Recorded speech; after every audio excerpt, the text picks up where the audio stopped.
Está no ar. Gente que Fala. O melhor programa de debates do rádio brasileiro. Gente que Fala. Tem texto e direção geral do jornalista Fausto Camunho. Gente que Fala. Reúne de segunda a sexta-feira formadores de opinião para discutir as principais notícias do dia. Gente que Fala. Tem o selo de qualidade APCOM. Olá, olá, boa tarde. O programa Gente que Fala está começando ao vivo, aqui pela Rádio 365, a sua rádio de todos os dias. Transmissão também pela UTV, a TV da internet e pelas redes sociais. Instagram, Facebook, nosso canal no YouTube, você sabe, tudo ligadinho, tudo no ar, tudo pronto para você acompanhar essa nossa jornada de hoje. Até 1h da tarde a gente quer você por aí, hein? Curtindo, comentando, compartilhando a nossa transmissão. Interaja também com os nossos convidados, é muito legal, participe pelo WhatsApp. 973350038 é o número, de novo, 973350038. Eu sou o Mauro Friesman, meio-dia em ponto. Até aqui você ficou com o Lucas Neto, com o programa É Hora de Esporte, aqui pela Rádio 365. E a partir de agora é hora do programa Gente que Fala. E será que a nossa audiência está com fome? Sabe por que eu estou perguntando isso? Porque a gente vai hoje almoçar na padaria. Vocês vão entender já já o porquê. Eu apresento o Rui Gonçalves, presidente da Sampa Pão e da AEPESP. Tudo bem, Rui Gonçalves? Bem-vindo. Boa tarde, Mauro. Obrigado. Boa tarde a todos os ouvintes e será um prazer participar do programa. Obrigado pela presença, Rui. Também com a gente, Guilherme Brito, advogado, ele é gestor empresarial, sócio da padaria Santa Marcelina. Guilherme, obrigado pela presença, pela colaboração sempre com a gente. Como é que estão as coisas?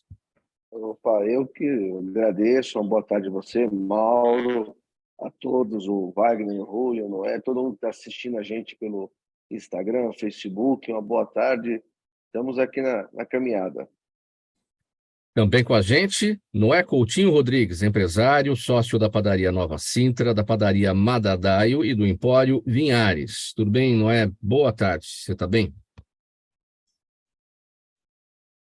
Seu áudio está fechado, não é? Por gentileza, pode abrir. Embaixo do lado esquerdo.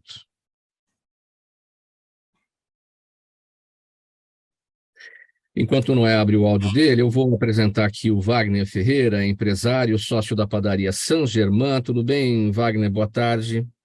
Tudo bem? Boa tarde a todos. Espero que vocês sintam o cheirinho de pão quente, né? Que vai ter hoje aí nesse programa, que só vai se falar de padaria, né? Então, é um prazer estar aqui com todos. Já tem uma fornada saindo aí, tenho certeza disso, e o cheirinho vinho quente a essa hora, 12:02. Olha, a gente está vendo aqui uma dificuldade do Noé ali na abertura do microfone dele. Noé, embaixo do lado esquerdo, você tem ali o ícone do microfone, você clicando ali, você abre. Mas já vou entrar com o primeiro assunto aqui para a conversa de todos, enquanto o Noé se prepara por ali. Todo mundo se lembra do lugar onde cresceu? Acho que agora sim, né? Tudo bem, Noé? Assim, estou bem, aceitei aqui. Não fica clicando na tela.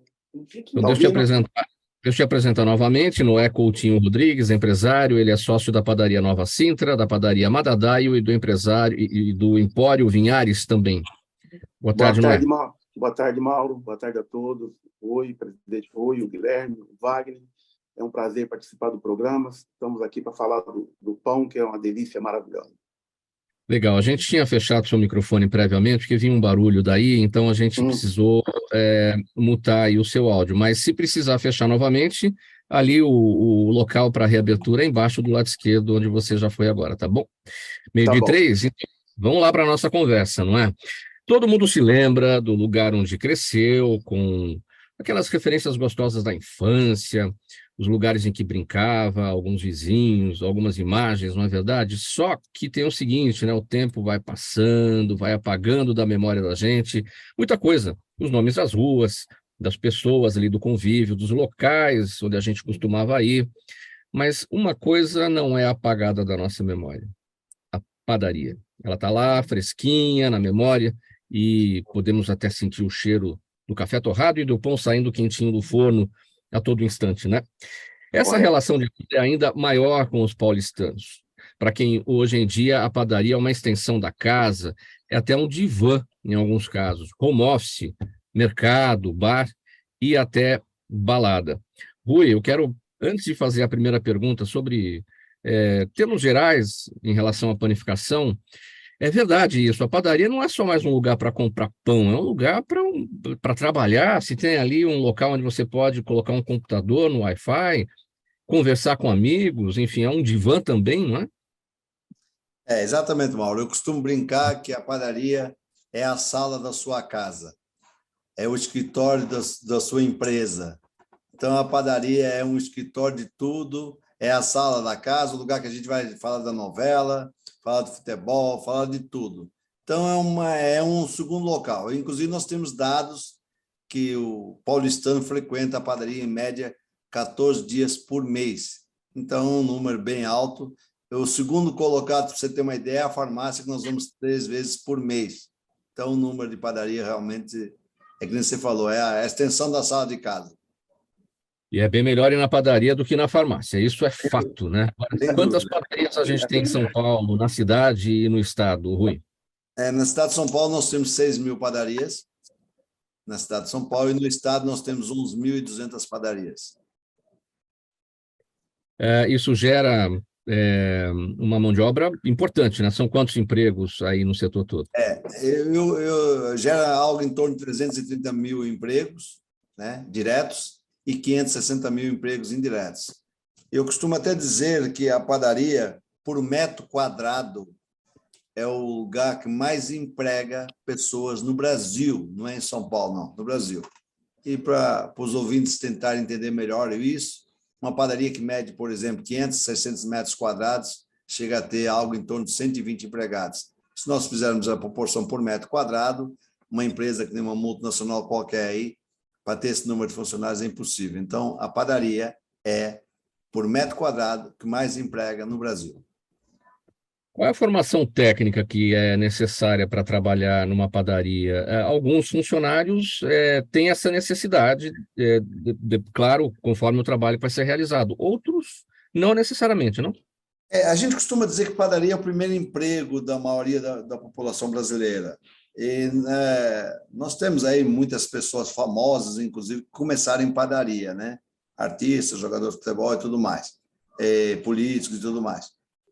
A padaria é o primeiro emprego. Geralmente, o pessoal chegava do Norte, Nordeste, no modo geral, e vinha para a padaria trabalhar. É lógico que nós temos que ter uma mão de obra especializada em alguns cargos. É que a padaria é uma coisa que hoje tem muito cargo. Então, tem o padeiro, o confeiteiro, esses precisam ser formados, o cozinheiro, a padaria tem o chapeiro, tem o pizzarolo. Então, tem os cargos que você precisa realmente ter uma formação de mão de obra.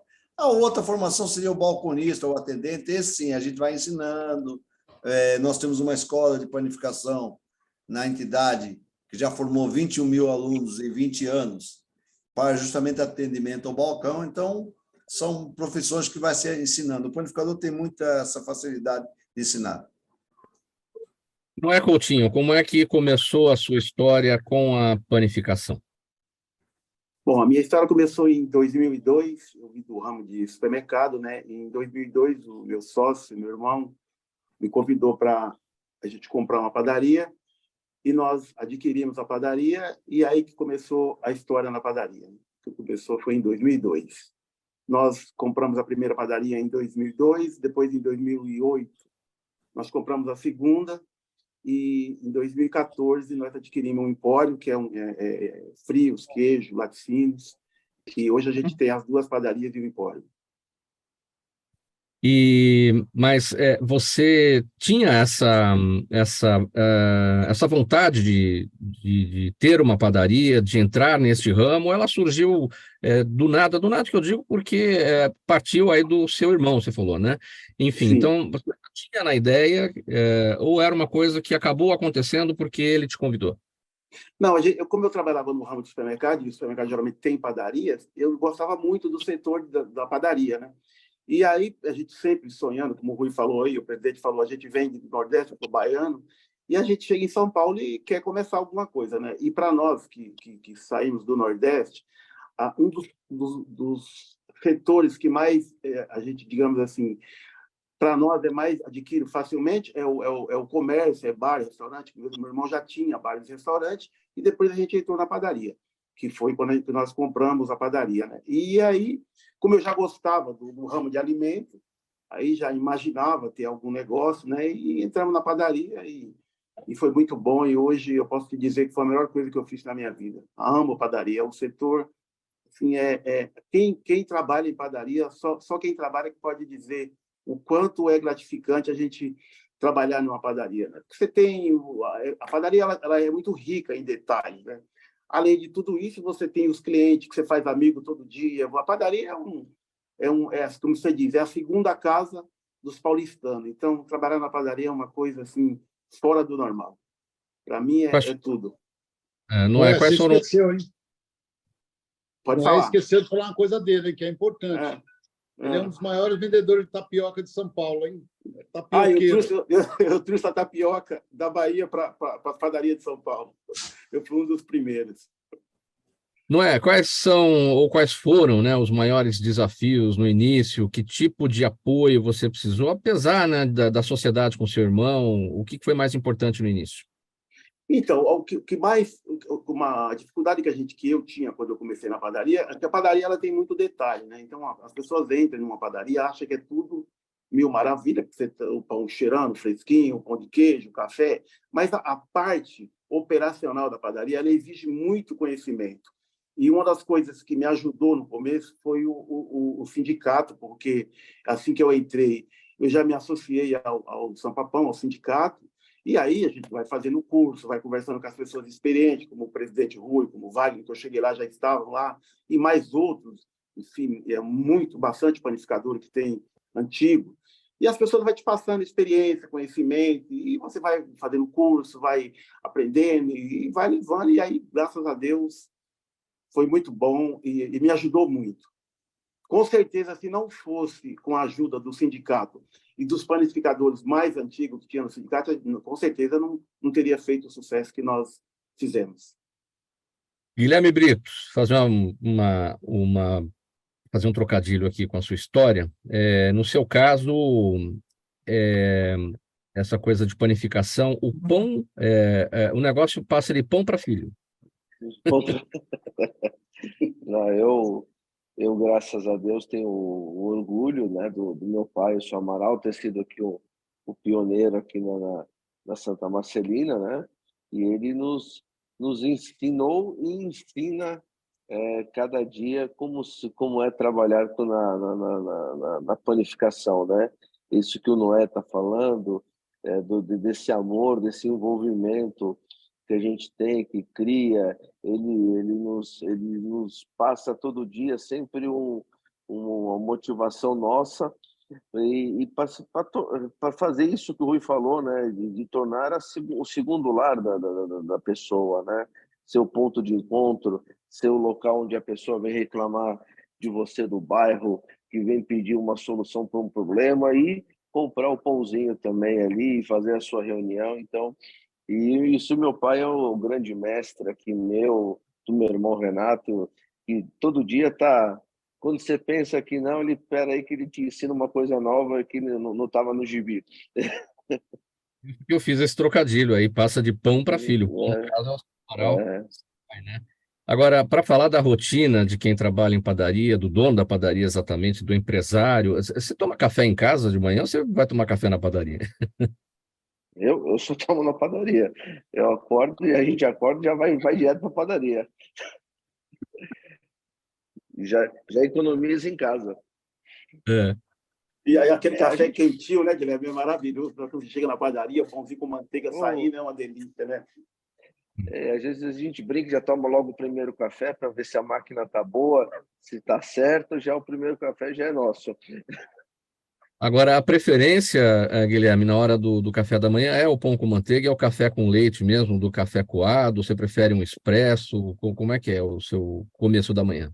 Não, o nosso café expresso e um pouco manteiga, né?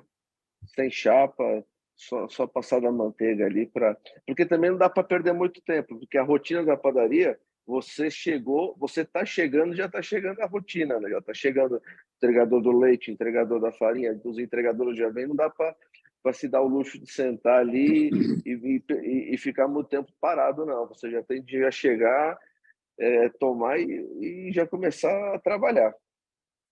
É.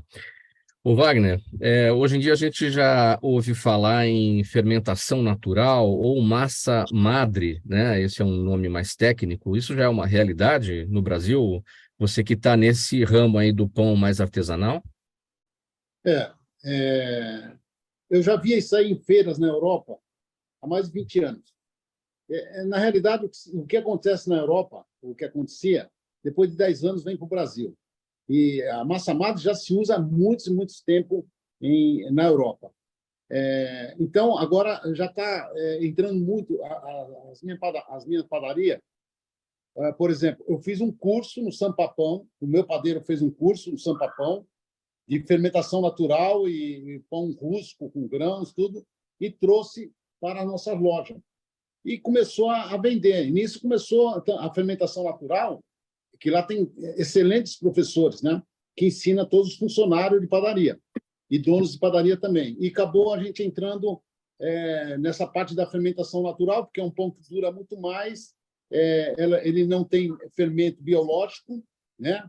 A fermentação é água e farinha, então não tem muito nutritivo, né? Vegano come, vegetariano come.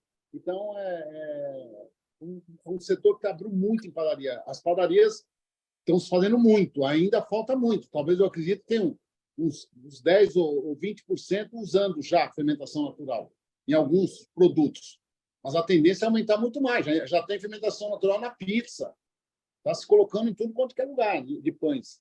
Entendeu? Até pão de hambúrguer e hot dog já está se transformando, tirando o fermento biológico, já entrando a fermentação natural. É um Sim, pouco claro dura que mais. é um grande mercado ainda a ser Muito. literalmente abocanhado, né? 20% apenas tem muita coisa para crescer. Agora, a fermentação natural, ela a gente pode entender como um pão a mais, um produto a mais na padaria, ou a Sim. tendência é substituir o pão tradicional, que não tem a fermentação natural? O pão francês, por exemplo, talvez demore uns 50 anos aí para poder tomar. Ele sempre vai ser o primeiro pão da padaria. Hoje é o pão francês, depois tem o pão de queijo. Eu estou dizendo de uma maneira geral, né?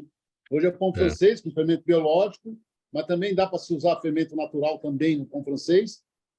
Mas é o primeiro pão. O segundo é o pão de queijo. E depois tem os pães de fermentação natural, que é os pão preto de integral, que é da linha light aí, né? Vamos dizer. Sim. Ô, Rui Gonçalves, você é português? Isso. Então, Eu sou português da capital do mundo, que é a Ilha da Madeira. Então, é a pessoa certa para responder o que eu agora. Porque o Wagner falou do pão francês, que é como a gente conhece, né? É o pão francês. Como é que é essa história de que o pão francês é feito pelo português?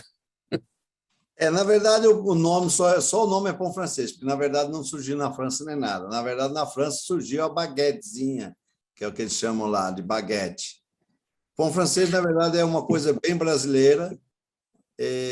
Na época antiga, vamos dizer assim, as pessoas tinham condições de viajar para o mundo afora, foram até a França e viram as baguetes. Aí trouxeram a ideia para o Brasil, só que, em vez de fazer a baguete, fazer um pãozinho menor. Então, acabou fazendo a baguete em tamanho menor. E apelidou-se de pão francês. Mas o pão francês é uma coisa meio assim complexa, porque em vários estados do Brasil tem outros nomes. Então, esse mesmo pão francês que é em São Paulo, tem o cacetinho, que é no Rio, pão careca, miolo mole, tem vários nomes no Brasil. Mas o mais famoso ainda... Oi? Pão de sal. Pão de sal. O mais famoso ainda é o pão francês. Pão de sal é na Bahia. Pão de sal na Bahia. Sim. Mas o mais famoso é o pão francês. Ainda, Rui, tem o Dia do Panificador, que foi celebrado e comemorado recentemente, né? Qual que é o dia e por que essa data específica para homenagear o panificador? Então, o dia oficial do Dia do Panificador, dia 8 de julho, que é o dia da Rainha Santa Isabel.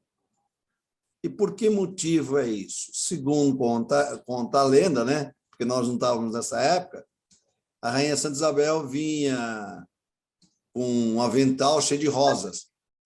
E quando chegou lá, encontrou um monte de pessoas com muita fome e transformou as rosas em pães.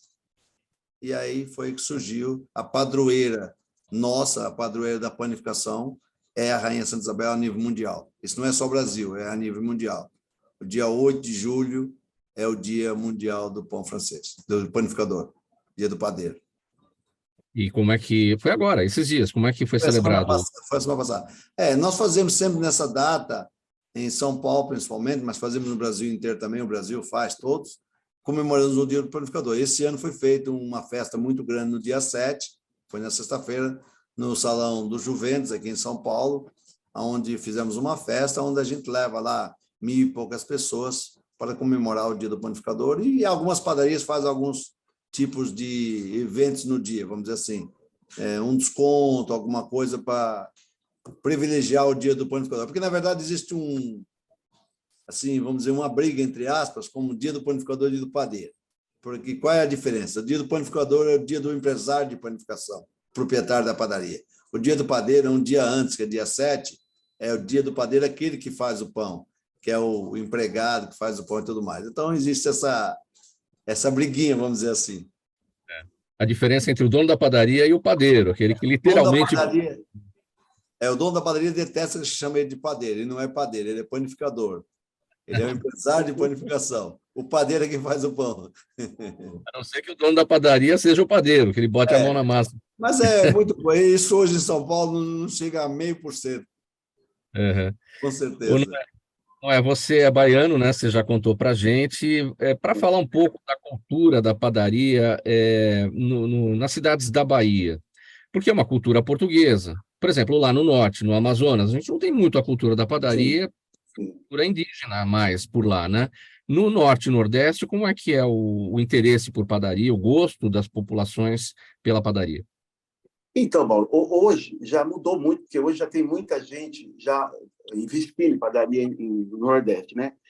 Quando eu vim de lá, que eu vim muito novo, só existia o pão de sal, porque provavelmente você tem alguma coisa com os baianos, porque só na Bahia existe pão de sal, né? O nome é pão de sal. Mas hoje já mudou muito. Hoje tem muitas padarias boas na Bahia, no Nordeste, de uma maneira geral, né? E, assim, misturou tudo que tem gente que vem para São Paulo, como eu, e volta para lá, implanta a padaria lá. Então, hoje já mudou muito. Então, não tem muita diferença. Apesar que São Paulo ainda é a elite das padarias, né? Ainda assim, de uma maneira geral, é onde que tem as melhores padarias, as padarias grandes, mas no Nordeste já mudou muito, hoje já tem muita padaria também. E já se misturou, come pão, come doce, come tudo. Lá também mudou, já mudou muito. Como foi enfrentar a pandemia, que teve que fechar tudo e as padarias ficaram abertas, mas um outro tipo de atendimento, né? As pessoas não entravam, tinha que entregar na porta nesse momento. Foi muito difícil, foi muito difícil. A gente, olha, só Deus mesmo ajudou para a gente... Peraí, caiu aí. Pode seguir, a gente está te ouvindo e te vendo. Está te ouvindo? Então, a gente passou por uma dificuldade muito grande, foi muito difícil o período da pandemia, mas, graças a Deus, como nós somos um setor muito, muito unido, e o Wagner é um desses aí que ajudou muito, que a gente tirou, não tinha pão para vender, porque não podia, não tinha lanche, não tinha comida, porque na padaria tem tudo. A gente criou um mercadinho dentro da padaria e foi sobrevivendo, né? Fizemos tudo que estava ao nosso alcance. Quem estava estruturado passou, alguns quebrou, mas foi muito difícil. E uma coisa que ajudou muito também, que a padaria ela tem muito, como é que se diz, diversificação em produtos, né? Então, o pão você continuou vendendo, mesmo o cliente não podendo consumir dentro da padaria, a gente entregava. Teve o setor de entrega que a gente ampliou, que também ajudou muito. E foi essas coisas, né? Reinventando todo dia, conversando com os amigos, um dá uma dica daqui, o outro dá uma dica dali, e foi passando, né? Graças a Deus, passou. A gente já está aí, digamos que quase 90% do normal, né? Porque ainda tem um pouco da herança da pandemia, mas foi muito difícil. Mas passamos, graças a Deus passamos, todo mundo estamos aí hoje vivos, né? Que foi o mais importante, e estamos tocando a vida. Mas foi muito difícil. Guilherme, para falar um pouquinho sobre o trabalho em família, para você ver, é exemplo do próprio Noé, né? O negócio dele se estruturou a partir da sociedade com o irmão. E você vem do trabalho com seu pai, também com seu irmão Renato, né? Você falou. E Isso. a gente vê que as padarias, elas geralmente são empresas familiares, né? Ou existem muitos negócios entre sócios que não são, enfim, negócios que surgiram a partir da amizade, por exemplo. Sim, sim. É uma coisa muito diversa. Assim, você trabalhar em família é um aprendizado e é o que eu falo. Quando dá tudo certo no dia, você leva para o jantar o sorriso do pai. Quando você fez alguma besteira durante o dia, você leva a bronca, ela vai até o café da manhã do outro dia, né? Então, mas a padaria tem esse espírito familiar, né? Muitas vezes os pais que chegaram de Portugal, que vieram aqui trabalhando, constituído, e os pais deram sequência, né? Mas também tem muitos que não deram sequência, foram ali, pegaram uma outra opção profissional, né? Mas eu acho que assim, mesmo quando você está entre amigos, você tem o contato da família, né? São as famílias que estão ali guiando o negócio. Mas quando você vê, é o filho, é o tio, você às vezes tem essas peculiaridades, né? Quando tudo está bem, vai sorrindo para a festa da família, para o aniversário. Agora, quando você fez alguma coisa, deu coisa errada, ainda mais você sendo o menor, né? Sendo mais novo, quem tem a tendência de errar mais é você, né? Então, você leva ali a bronca, vai se estendendo para o jantar, para o aniversário do, do dia seguinte, mas e é um aprendizado, e é uma oportunidade, que muitas vezes as pessoas falam assim, eu não tenho tempo com a família, você tem ali o tempo todo ali trabalhando, admirando, né? Eu tenho muita admiração pela figura do meu pai, que deixou Portugal. Então, você tem também essa oportunidade de contribuir com essa história, né? Wagner, a exemplo da história do Noé, você também teve uma relação bastante importante com o sindicato, né? Como é que foi esse momento para você, para a estruturação do negócio? Não, veja bem, hoje está muito mais fácil, porque antigamente, por exemplo, hoje, eu vou pegar uma funcionária ou uns funcionários ou funcionários que não têm prática, nunca entraram numa padaria para trabalhar. Aí nós mandamos lá para o São Papão para fazer um curso de atendimento ao cliente. Olha como está fácil hoje para o dono da padaria. Aí o atendimento ao cliente. O funcionário vai aprender a dar bom dia, dar boa tarde para o cliente, que é muito importante, e o porquê que tem que dar. Vai aprender a tirar café na máquina de café, vai aprender a higienização, vai aprender porque o produto tem que ficar gelado, porque se não ficar vai embolorar, porque vai vencer, produto vencido. Então, ele vai ter uma noção geral de padaria. Quando ele fica uma semana lá, quando ele volta para a padaria, ele volta já meio caminho andado. Então, essa parte. Eu tenho um confeiteiro que ele está mais ou menos, ele quer crescer. O São Papão é muito bom para o funcionário que está querendo crescer. Então, a gente manda o confeiteiro, que é um auxiliar, vamos dizer, fazer o curso de confeitaria. O curso inicial, ou com mais experiência, vai aprender a fazer produtos que até na padaria não se faz e acaba fazendo essa parte profissionalizada. O padeiro, a mesma coisa, tem curso de tábua de frios. Antigamente não tinha nada disso. A gente tinha que aprender na raça, mesmo no balcão. Hoje tem essa facilidade, entendeu? E o top que tem dos cursos lá é um curso de gerenciamento de padaria. A gente chama GEPAD. Então, você pega um caixa, que é de confiança, geralmente está no caixa de confiança, que veste a camisa do patrão, manda ele fazer esse curso. Isso aí é um curso de gerente de padaria. Então, ele vai aprender tudo, até ler um balanço de padaria, ele vai aprender.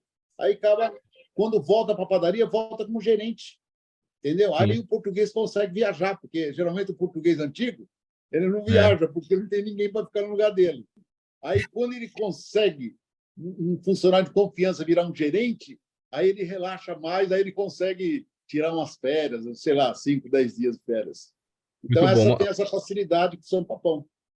Uma outra coisa, Wagner. Fora, no Sambapão, nós temos muita aproximação das leis que estão saindo, como, por exemplo, tabela nutricional, que é a partir de outubro. Nós já estamos falando do sindicato há um ano atrás, tem nutricionista, tudo. Então, a gente tem muita facilidade de a gente se precaver, já ir adiantando sobre as leis que já vai ser lançada. A gente vai se adaptando. Antigamente também não tinha nada disso. Então, por isso que uma mensalidade de R$200 por mês é super barato. Sem contar advogados, tudo para proteger a gente, os funcionários, enfim. Então, por isso que nessa parte é muito bom. Você falou em adaptação. Adaptação que serve para diversos flancos aí. Por exemplo, antigamente a gente ia na padaria para comprar alguma coisa. Quando a gente queria alguma coisa da padaria, a gente ia até a padaria para comprar alguma coisa. Hoje a gente tem o auxílio dos aplicativos de entrega. Hoje os aplicativos de entrega representam no negócio, padaria, em faturamento, porque cresceu bastante, hein? Eu vou falar disso aí antes, mas ontem eu lembrei de uma coisa engraçada que eu vou te falar. Eu encontrei um primo meu que fazia 25 anos que eu não encontrei no velório, né? Esse primo muito antigo, acabou se encontrando, e ele falou: Wagner, você não lembra? Eu falei assim: não lembro do quê? Quando você tinha... Ele morava na casa dos meus pais, e ele falava assim: você não lembra que quando você tinha 5 anos, você pedia dinheirinho para mim para ir na padaria comprar sonho? Olha só, como a coisa antiga, quem nunca entrou numa padaria, né? Ia lá comprar sonho na padaria. Bom, enfim, sobre os aplicativos. O Covid, como o Noé explanou bem, né? Todos sofreram com a Covid. Nós chegamos no faturamento, a maioria das padarias chegou a cair 90% do faturamento, ficou com 10%, aquele pouquinho que a gente conseguia, melhor até do que restaurante, que acabou fechando 4 meses, né? Então, ficou muito complicado.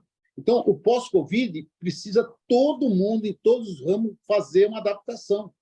Tem que se renovar. Não adianta querer achar que é igual antes, não é. Hoje, o consumidor sabe entrar no aplicativo.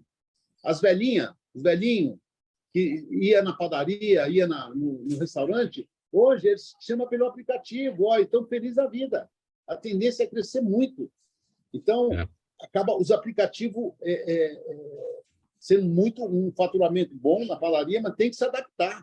Não adianta falar assim: não, eu só quero vender para quem bate na porta. Não é mais assim. Entendeu? Então, o iFood, porque as pessoas fazem confusão, o iFood não é uma entrega. Ele tem uma base dele, né, que fica lá, e os clientes que conhecem o iFood entram no iFood, escolhe a padaria, escolhe o que vai comprar naquela padaria, pede e a padaria entrega. Entendeu? Então, não é a padaria que está vendendo, o iFood que vendeu e acabou pegando na nossa padaria. Então, iFood, Rappi, nós temos muita entrega também de motoqueiros próprios, que acabam entregando muitas coisas. As padarias, pelo menos as nossas, nós tivemos que entrar muito na parte de coffee break. Hoje as empresas não querem mais... tem empresas, principalmente de advogados, eles não querem mais que os funcionários vão no restaurante almoçar. Eles fazem um coffee break rápido, para os caras comer rápido e voltar rápido para o trabalho. Tem umas que faz até um mini coffee break do lado do computador, para o cara nem largar o computador, já continuar, porque não dá para parar. E as padarias têm que se adaptar, não adianta. Rui, para a gente fechar essa primeira meia hora aqui do programa Gente que Fala, o Wagner estava falando de quando o panificador pode ficar tranquilo para viajar, tirar as férias, porque o padeiro está ali com a mão na massa. Eu lembrei de uma coisa, porque aqui na abertura eu falei das referências que a gente tem da infância, os lugares em que a gente brincava, os vizinhos e algumas imagens. E a imagem que eu tenho ali da padaria era do português mesmo, com a caneta atrás da orelha. Isso ainda existe? Ainda existe, mas muito pouco. Não chega a 1% dos proprietários de padaria. É muito pouco. O que aconteceu foi o seguinte: ao longo dos anos, a pessoa mais de idade, aquela que veio de Portugal realmente, tudo mais, ela está se acabando pela idade e tudo mais. Então, hoje existe uma segunda, terceira e quarta geração. Sem contar que hoje existe também uma mistura muito grande. Nós temos aí hoje um paranaense, que é um paulistano de Ará, que é o Wagner, né? E temos um baiano e o Guilherme, que é o filho de um português. Então, o Guilherme está na segunda geração, eu estou na segunda geração, no caso, mas meu pai não era de padaria, né? Então, mas realmente existe muito pouco. Mas é que nem você falou, é verdade. A padaria era aquela coisa que era a primeira coisa que se construía no bairro. Quando fundava o bairro, a primeira coisa era a padaria, a quitanda, o açougue, a farmácia, e ali começava o bairro. E isso era o português que fazia, aquele que veio realmente de Portugal, que muitas vezes construía mesmo o prédio, montava a padaria. Nós temos aí hoje o filho de um dos maiores panificadores do estado de São Paulo, ou da cidade de São Paulo, que é um cara que eu respeito muito, é como se fosse um pai para mim, que é o pai do Guilherme, que é o seu Amaral. É um cara que tem um respeito, uma tradição. Ele é um dos ícones da panificação, principalmente da Zona Sul. Ele é um cara respeitado, ele começou lá embaixo, ao longo dos anos 60, 50 e por aí, e está até hoje na panificação. Então, existe muito pouco ainda aqueles portugueses tradicionais. Você usou a caneta atrás da orelha? Eu usei porque eu sou novo em padaria, eu só tenho 51 anos de padaria. Então, eu sou proprietário de padaria há 51 anos, comecei em padaria, né? Aos 13 anos, e eu usava a caneta atrás da orelha, né? Então, era assim, né? Caneta atrás da orelha, e assim por diante. A gente trabalha. Eu dormi muito em cima de saco de farinha, aquelas coisas difíceis na época passada. Hoje não existe mais isso. Para quem não conhece essa simbologia, né, do dono da padaria com a caneta atrás da orelha, era para facilitar as anotações, colocar na caderneta, aqueles que vinham, olha, anota aí e tal. Hoje não tem mais isso, né? Não, Hoje... Mauro, a caneta atrás da orelha, era para fazer conta de cabeça. Você ia pedindo a metade e a gente ia fazendo conta de cabeça. Essa é uma boa piada, sempre lembrada. Olha, meio-dia 36, a gente vai... Ele não falou que a caneta na orelha tem muita piscina de português que é azul, que ele mergulha e esquece de tirar a caneta e a água para o Vamos lá, pessoal, 36. A gente precisa parar um pouquinho aqui para fazer a mensagem do nosso apoiador, intervalo rapidinho, a gente já volta aqui com a sequência saborosa da nossa conversa sobre padarias. Até já. Toda ação estratégica de sucesso tem um componente fundamental, um instituto de pesquisas ético, rápido e preciso. Afinal, é ele que vai fornecer informação confiável, sem achismos e palpites. E isso, numa época de mudanças rápidas e repentinas, é fator crítico de sucesso. A Orbis é um instituto de pesquisas que une precisão e confiabilidade estatística com a mais alta tecnologia de pesquisas do mercado. Tem inteligência artificial, robótica, big data, entre outros recursos, para que você tenha uma informação correta, confiável, com o menor custo e no menor tempo possível. Na sua próxima ação, seja ela corporativa ou política, comece pela Orbis, porque com a informação correta você vai mais longe, mais rápido e com mais segurança. 23 minutos para 1 da tarde, estamos de volta com o programa Gente que Fala, aqui pela Rádio 365, a sua rádio de todos os dias, nossa transmissão também pela AltV, a TV da internet e pelas redes sociais, Instagram, Facebook e o nosso canal no YouTube. Antes da sequência aqui da nossa conversa com os nossos amigos empresários panificadores, eu quero conversar com você, que está acompanhando a gente, que está assistindo, que está ouvindo o programa Gente que Fala nessa sexta-feira, você empresário, executivo, representante de entidade, você que atua em qualquer atividade do nosso mercado. Venha ser parceiro do programa Gente que Fala. Olha, a gente está há 22 anos no ar, atingindo o público do mundo inteiro, falando pela internet, sempre debatendo as principais questões do dia, com convidados de altíssimo nível, autoridades de todos os setores. A sexta-feira aqui sempre reservada para conversas muito saborosas.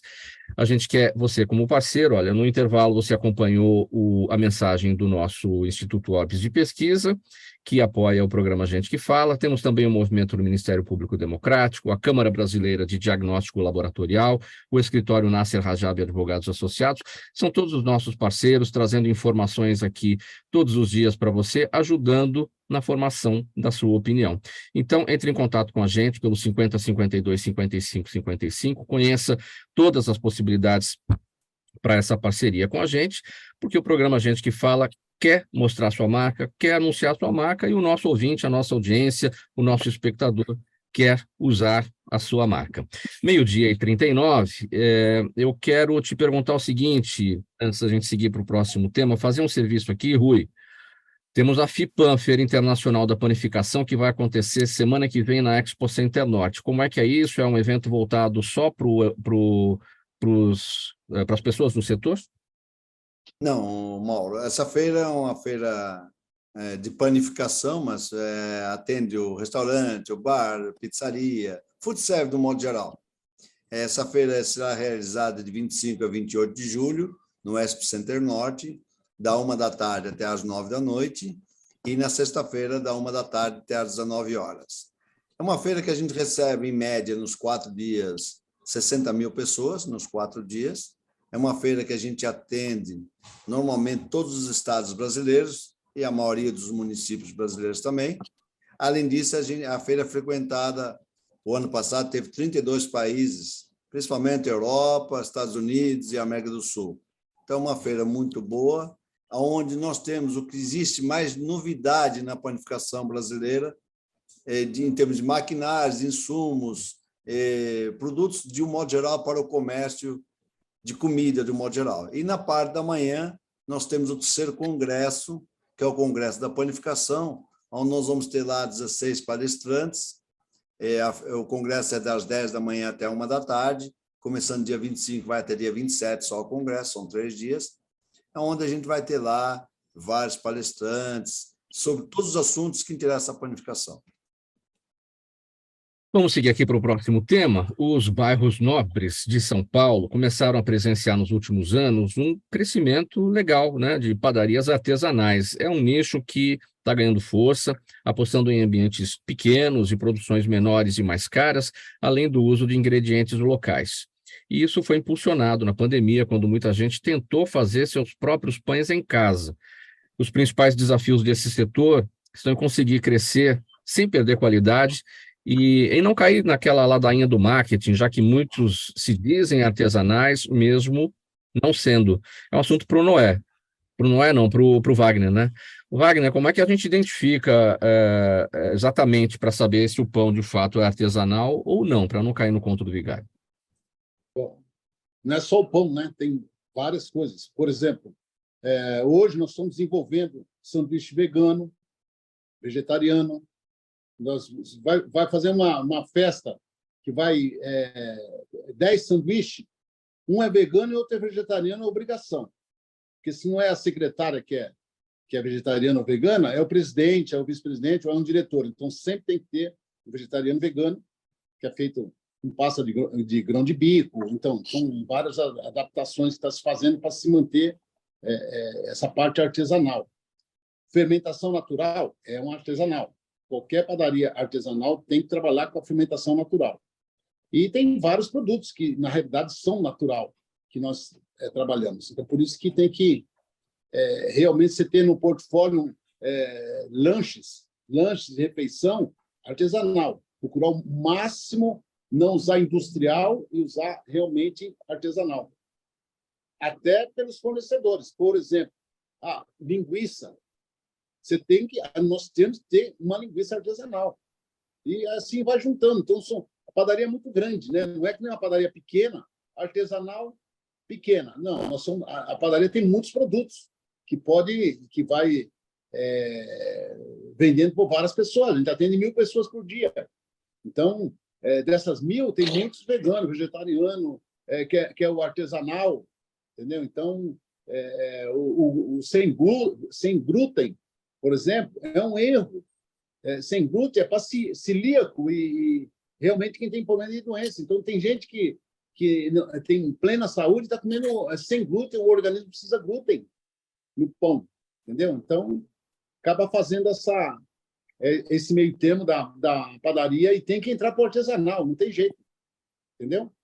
O prazo de validade de produtos artesanais, os pães e outros produtos artesanais, é diferente do prazo de validade do produto tradicional? Depende. Por exemplo, nós temos os pães que nós fazemos, são receitas artesanais que não se usa antimofo. Por exemplo, na minha loja não usa antimofo. Então, você pega um pão, pão de forma, dura 3, 4 dias só na vitrine. Se você usar antimofo, eu posso chegar até 10 dias. Entendeu? Agora, hoje está se usando muito, inclusive cursos no Sampapão, que está se fazendo, que eu já estou mandando meus funcionários lá, enzimas naturais. Entendeu? Que ela vai ela não vai deixar o pão ficar velho, embolorar. Vai deixar muito mais macio e com uma durabilidade muito longa. E não é produto químico.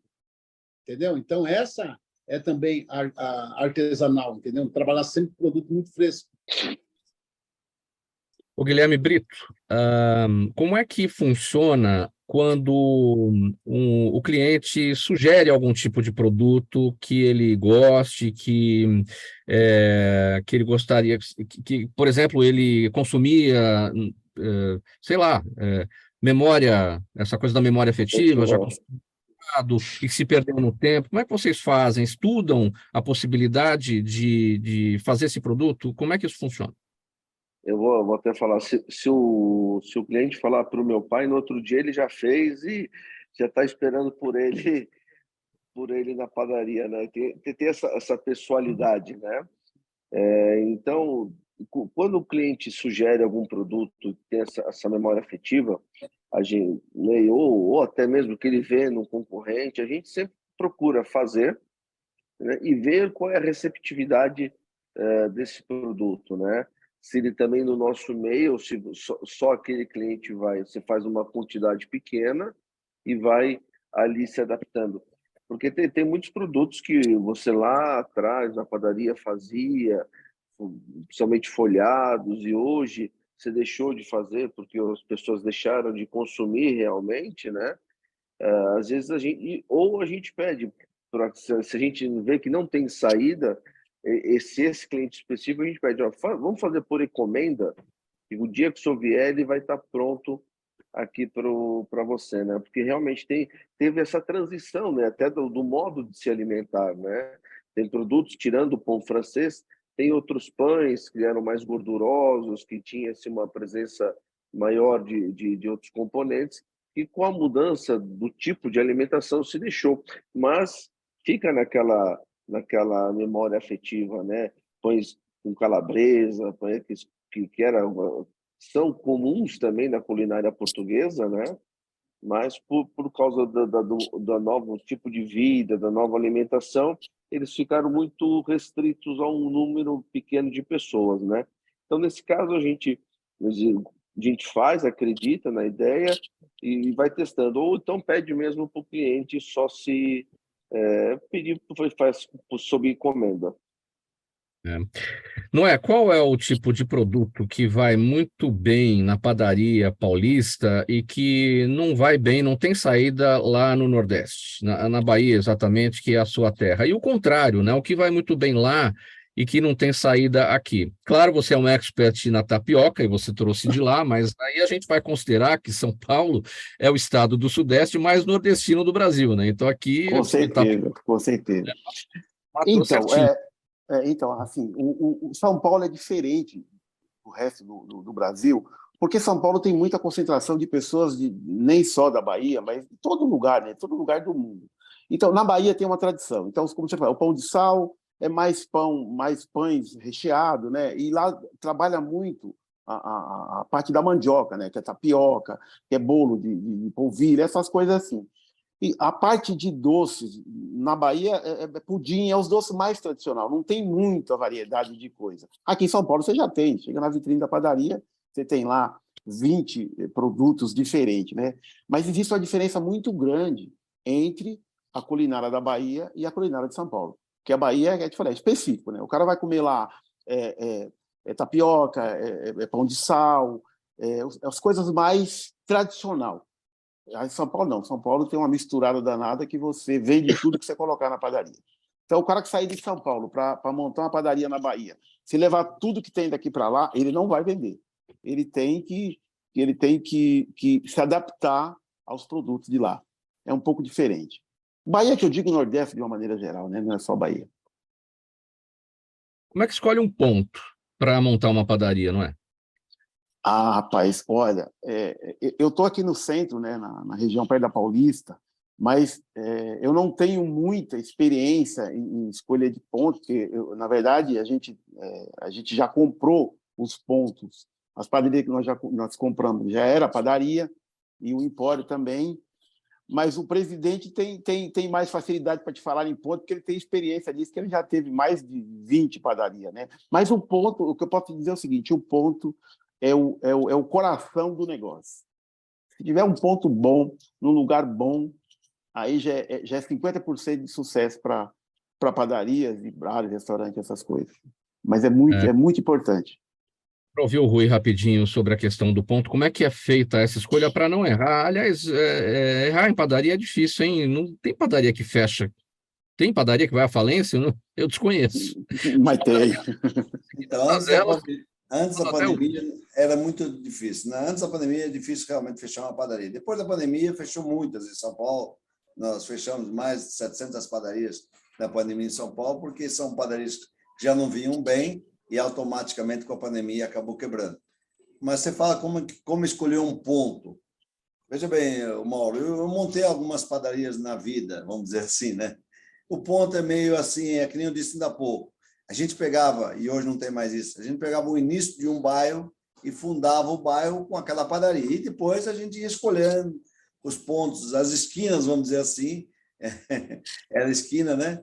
De onde ia crescendo o bairro. Hoje, como não tem mais isso, quando se monta algumas grandes casas, o cara geralmente pesquisa, ele faz Nós temos, inclusive, lá no sindicato, um profissional que vai lá e pesquisa qual é o número de pessoas, classe média, baixa, alta. Então, a gente tem essa pesquisa, que a gente tem esse profissional. Mas um pouco é no olho mesmo. O cara vai lá no olho, pô, aqui é um ponto bom, vamos lá investir, e é lógico que acaba tendo um investimento muito grande e automaticamente vai acabando dando certo. 9 minutos para 1 da tarde, minha gente. Perguntas da nossa audiência por aqui, bem legais, hein? Rui, o Jorge Cury está no Instagram, ele quer saber quantas padarias com mais de 100 anos existem em São Paulo. Você conhece? Existem muitas. Historicamente falando, assim, falando muito rapidamente, uma das mais velhas é a Santa Teresa, na Praça da Sé, a Padaria Lisboa e a Padaria Camilo ali no centro, a Lisboa no Tatuapé, mas existe em São Paulo algo em torno de 20 padarias com mais de 100 anos. Só em São Paulo. Guilherme, olha que legal a pergunta aqui do Daniel Monteiro, ele está com a gente no YouTube. Como conciliar num mesmo estabelecimento as incoerências do paulistano? Veja só, ele aponta aqui, de um lado, a pressa em ser atendido e ir embora. O paulistano está sempre com pressa, não, eu tenho uma reunião, enfim, de um lado essa pressa, e do outro, a vontade de relaxar e aproveitar o local. Isso é engraçado, porque às vezes a gente recebe pessoas, eu estou com pressa. Aí ele senta para tomar um café, ele abre o celular e fica. Ele até esquece da pressa, né? Ele quer ser... Aí tá, ele quer ser... A padaria tem isso, ele tem a velocidade do atendimento, da entrega do produto, e aí, satisfeito isso, o cliente parece que ele entra numa zona de relaxamento. Pronto, já fui atendido, já recebi aqui. Então, mas tem isso. Eles chegam muitas vezes, eu estou com pressa, eu tenho de ir embora, tem horário, e ao mesmo tempo ele quer aproveitar o ambiente, aproveitar ali o local, né? Então, mas a gente recebe muita gente assim, eu estou com pressa, aí quando chega o café e o pão, esquece, acabou a pressa. E tem um detalhe aí, né, Guilherme, que o chapeiro geralmente já sabe o que o cliente quer, né? Porque ele vem todo dia, às vezes o cara está entrando na porta, o chapeiro já está com o pão e o café dele na mesa, e ele entra, esse que sai correndo, já sai comendo e vai embora. Então tem essa particularidade também. Então... O Noé, Adriana Costa está no Facebook e pergunta em que os públicos das suas 3 casas são semelhantes ou diferentes entre si. Por incrível que pareça, é perto uma da outra, mas são diferentes, né? Um quarteirão já faz diferença. Às vezes tem produto que você vende em uma padaria, não vende na outra. Então, existe, incrível, mas existe mesmo. E, assim, o Empório, por exemplo, é de frente para a padaria, é só atravessar a rua. Às vezes, tendo um produto da padaria no Empório, ele vende no Empório, mas não vende na padaria. O exemplo é o pão de fermentação natural. O Wagner citou aí o caso do pão de fermentação natural de Calabresa. A gente no Empório vende muito, que é feito na padaria. E você coloca na padaria e não vende. Então, existe essa diferença. Wagner, Gabriela Vieira está no Facebook com a gente também. Um bom padeiro, ela pergunta, ainda é a alma de uma padaria ou a maioria das casas já está comprando produto congelado de fornecedores por economia? Não. Padaria, para nós e muitos, com certeza todos nós que estamos hoje nessa live aqui, padaria tem que produzir o pão na padaria. Quando você compra de fora, aí você é um revendedor de pão. Então, o padeiro é a alma da padaria, o padeiro, o confeiteiro, o chapeiro, é onde faz a padaria, que nem o Rui falou, a padaria é uma extensão da casa da pessoa. Nós temos engenheiro, por exemplo, que mora no Rio de Janeiro e trabalha de segunda a sexta. Ele toma café, almoça, janta, tudo na padaria. E ele fala, aqui é a minha casa, por que eu vou para o flat? Lá no flat não tem nada. Eu fico aqui, os meus parentes é os seus funcionários. A gente brinca, tudo. Então, quer dizer, isso, revender pão, pegar pão fabricado de outro lugar, aí já não é mais padaria, né? Padaria você tem que ter o padeiro lá. O padeiro é a alma mesmo da padaria. E tanto é que os padeiros gostam tanto que nem sai da padaria. Eu tenho padeiro aí que tem 30 anos, 40 anos de profissão, entendeu? Trabalhando que nem e adora. Guilherme, tem alguma exigência assim estranha, esquisita do consumidor? Não uma exigência, mas assim um pedido, porque é aquela preferência. Por exemplo, eu quando vou à padaria para tomar um café, bom, eu vou para o café expresso. Eu na padaria gosto do café expresso, pode ser puro, pode ser com leite, enfim, mas prefiro o café expresso. Mas para mim, fundamentalmente, a xícara tem que estar quente. Se não tiver, eu nem peço. É esquisito isso? Não. Isso até porque ela já fica ali na parte de cima da cafeteira, da máquina, sempre mantendo aquecida, né? Mas a gente pega, às vezes, uns pedidos esquisitos. Não digo esquisito, a gente não pode falar assim, mas é aquela vontade da pessoa, né? Nós temos um pão aqui que chama... um pão comprido, que a gente chama de parafuso, né? Ele já é um pão mais fino. Aí a pessoa quer o pão parafuso na chapa, sem miolo, na chapa, com manteiga, sem miolo e sem amassar. Aí você tenta fazer, por exemplo, você vai precisar fazer uma pressão para aquecer o meio do pão, né? Aí o chapeiro tenta de todo jeito para lhe agradar, mas a padaria eu acho que tem muito essa individualidade, né? Apesar de nós sermos grandes assim, no tamanho, nós temos essa individualidade. Cada cliente para nós é um cliente, não é mais um cliente, não é um número, né? Ele é o seu cliente. Então, quando a gente fala dessas particularidades que marcam, que nem o Noé falou, às vezes o cliente já está chegando, os teus atendentes já sabem o que ele quer. Então, apesar de às vezes ter algumas coisas específicas, mas a padaria tem essa coisa individual. Cada cliente é um cliente para nós, né? Mas tem umas coisas de vez em quando que é difícil de atender. Tem cliente que senta no mesmo lugar todo dia, né, Guilherme? Se você mudar de lugar, ele espera para sentar, né? Tem umas coisas bem interessantes. Ele não senta, ele espera o cara sair para sentar. E de tudo um pouco. Eu queria contar uma coisa do seu Amaral, uma coisa antiga. Conta, rapidinho. O seu Amaral, ele muitas vezes fica na porta onde entra e sai os clientes. Quem quer conhecer o seu Amaral, na Santa Marcelina, vai lá, você conhece ele.